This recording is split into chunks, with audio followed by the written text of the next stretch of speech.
اگه تو زندگی کم آوردی، به ته خط رسیدی، هیچ پناه و تکیه‌گاهی نداری، به این 7 صفت خداوند پناه ببر و این دعای بی‌نظیر رو بخون.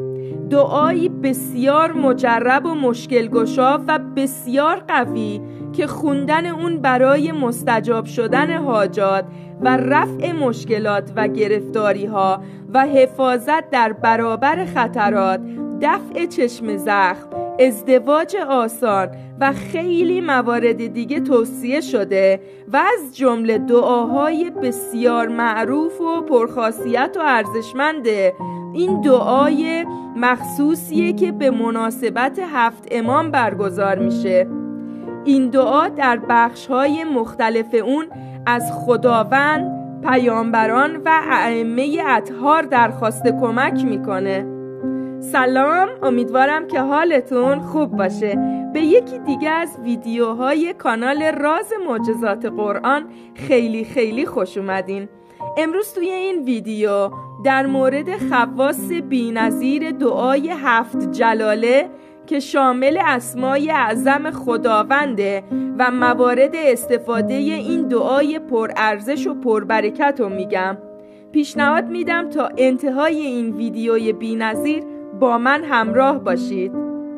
ما با زندگی کردن در دنیای مدرن امروزی همواره با برخی مشکلات و سختی ها روبرو هستیم و یکی از دغدغه‌های همه ما انسان ها دوری از این مشکلات و گرفتاری های مالی و مادی و رفع استرس های ناشی از اونهاست. یکی از راه های مقابله با این استرس ها پناه بردن به خداوند و همراه داشتن اذکار و دعاهای الهیه. یکی از بهترین دعاهایی که سبب رفع استرس و دور کردن افکار منفی میشه استفاده از دعای 7 جلاله است. دعای 7 جلاله که به آیین 7 جلاله شناخته میشه دعایی بسیار قدرتمنده و با داشتن محتوای الهی که با آیین شیعه در تناسبه از زیبایی خاصی برخورداره و خوندنش برای مستجاب شدن حاجات و رفع مشکلات بسیار توصیه شده. 7 جلاله به معنی 7 صفت بزرگ خداونده که در قرآن بهش اشاره شده. خواص و فواید دعای 7 جلاله برای گشایش در کارها به خاطر انرژی مثبتی که با اندیشیدن در این دعا حاصل میشه، خوندن این دعا اعتماد به نفس و مثبت نگری و در امور به دنبال داره.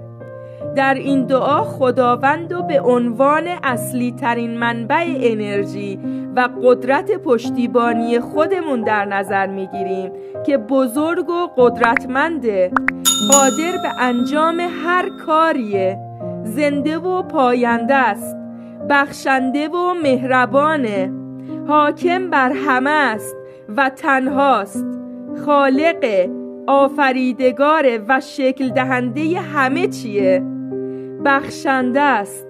دعای 7 جلاله کامل معمولاً بر روی سنگ حدید حکاکی میشه، اما نوشتن دعای 7 جلاله روی کاغذم بلامانه. تو متن دعای 7 جلاله به عظمت و کلام خداوند و رسول خداوند پناه میبریم. اعوذ بجلال الله، اعوذ بکلمات الله، اعوذ برسول الله، آمنت بالله و کتب انی واثق بالله و رسل، اشهد ان لا اله الا الله مخلصا. یعنی به عظمت خدا پناه میبرم به کلام خدا، به رسول خدا پناه میبرم. من بر خدا و رسولانش توکل دارم. شهادت میدهم که معبودی جز خدای منجی نیست.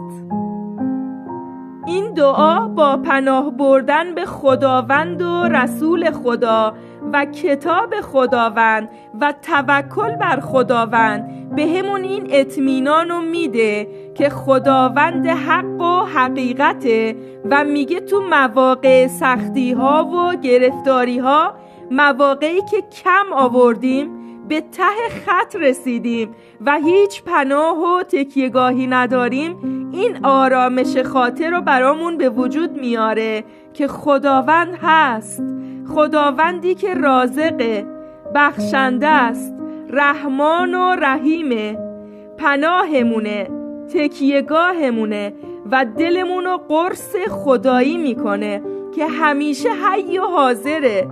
اگه تا اینجای ویدیو هنوزم همراه همین، برای این که متوجه حضور پر از مهر و گرمتون بشم، برام کامنت کنید یا الله. به همراه داشتن دعای 7 جلاله و ختم این دعا برای رسیدن به حاجات و مستجاب شدن خواسته های دشوار بسیار مؤثره. خوندن این دعا و بهره بردن از انرژی اون به دلیل اسم اعظم خداوند در اون برای افرادی که دچار گرفتاری شدید هستند بسیار توصیه میشه. برای ختم دعای 7 جلاله برای حاجات علاوه بر نوشتن اون، باید خوندن نماز، قرائت قرآن و صدقه در حد توان فراموش نشه. دعای 7 جلاله برای ازدواج بسیار اثر بخشه. با خوندن و همراه داشتن این دعا به دوستی، عشق، بخشش، شفقت، روشنی روح و آرامش و آسایش در زندگی دست خواهید یافت که همگی کلید رسیدن به یک ازدواج موفقه. این دعا یکی از روش‌های مفید برای بهبود و تقویت نگاه انسان به نفس و محیط پیرامونشه. این دعا به 7 چشمانداز مرتبط با خداوند اشاره میکنه و خداوند رو به عنوان اصلی ترین منبع انرژی و قدرت پشتیبانی ما در نظر میگیره. این 7 چشمانداز عبارتند از جلال و بزرگی خداوند، قادر و متعال، زنده و پاینده، بخشنده و مهربانه، حاکمه و تنها آفریدگاره. این دعا شخص رو وادار به ارتباط با ذهن خودش میکنه و در نتیجه باعث خودآگاهی بیشتری میشه. از جمله خواص دیگر این دعا ترک عادتهای بده. برای افرادی که به گرفتاری‌های شدید مبتلا هستند توصیه شده و حتی باعث ترک اعتیاد و ترک سیگار و ترک عادات بد میشه. این دعا به تسکین درد و اضطراب کمک میکنه و از روش‌های اثربخش و پر استفاده برای آرامش درونیه. نوشتن دعای 7 جلاله روی کاغذ برای افرادی که به هر دلیلی امکان حضور مساجد و مجالس دینی رو ندارن بسیار مؤثره. با نوشتن این دعا روی کاغذ میتونید به صورت دائمی هر زمانی که بخواید از خواص اون بهره مند بشین. همراه داشتن و نوشتن این دعا باعث آرامش خاطر و شادی میشه. بر اساس حدیثی از امام صادق علیه السلام، خواص دعای 7 جلاله شامل این موارد میشه: باعث رفع مشکلات و سختی ها میشه. میگه اگر در انجام کارها و برآورده شدن نیازهات با سختی مواجه شدی، از این دعا استفاده کن، چون به خواست خداوند دعای 7 جلاله سبب آسان شدن امور زندگیت میشه. دومین مورد، باعث محافظت در برابر دشمنان میشه. موقعی که از آزار و اذیت کسی در هراس بودی و جونت از شر دشمن در خطر بود، با این دعا ترس از دلت برطرف میشه و جانت در امانه. سومین مورد، باعث دفع چشم زخم میشه. اگه کسی دچار چشم زخم شده، این دعا اثر چشم زخم رو برطرف میکنه و سلامتی رو به فرد باز میگردونه. 4مین مورد، کمک به زایمان آسانه. در صورتی که زایمان برای کسی دشوار شده باشه، این دعا رو به گردنش بیاویزه. به لطف خداوند اثر معنوی این دعا زایمان رو آسان میکنه.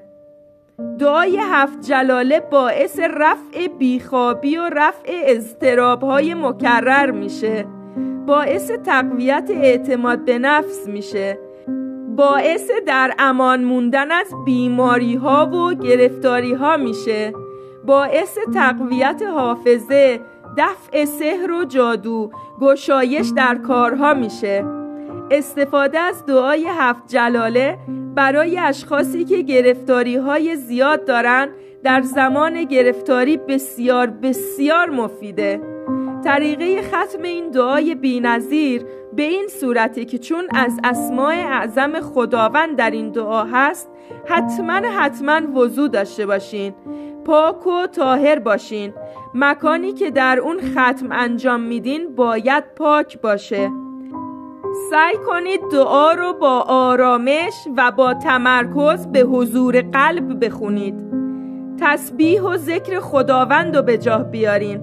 ابتدا و انتهای دعا صلوات بفرستین و سعی کنید با حضور قلب هر روز 100 مرتبه این دعا رو بخونید و در پایان دعا حاجات خودتون رو از خداوند بخواین که انشاءالله 100% مستجاب میشه و به تمام خواسته های قلبیتون میرسید.